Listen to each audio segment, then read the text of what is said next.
Retail മേഖലയിൽ കുറ്റകൃത്യങ്ങൾ വർദ്ധിക്കുന്നു. ജീവനക്കാരുടെ സുരക്ഷയിൽ ആശങ്കയെന്ന് സർവേ. മെൽബൺ.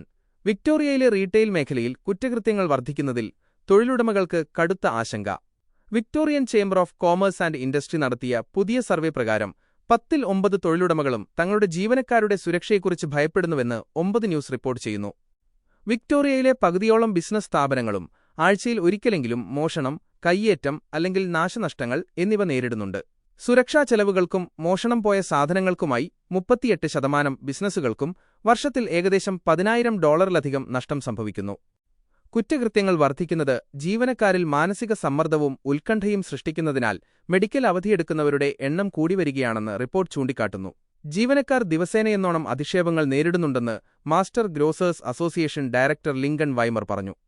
കുറ്റകൃത്യങ്ങൾ തടയുന്നതിനായി വിക്ടോറിയ പോലീസും റീറ്റെയിൽ വ്യാപാരികളും തമ്മിൽ പുതിയൊരു ധാരണയിലെത്തിയിട്ടുണ്ട്. വൂൾവർത്ത്സ്, കോൾസ്, ബണ്ണിങ്സ് തുടങ്ങിയ വൻകിട സ്ഥാപനങ്ങൾ ഉപയോഗിക്കുന്ന ഓറോർ എന്ന പ്ലാറ്റ്ഫോം വഴി പോലീസിന് ഇനിമുതൽ കടകളിലെ CCTV ദൃശ്യങ്ങൾ ഉടനടി ലഭ്യമാകും. ഇത് അന്വേഷണം വേഗത്തിലാക്കാൻ സഹായിക്കും.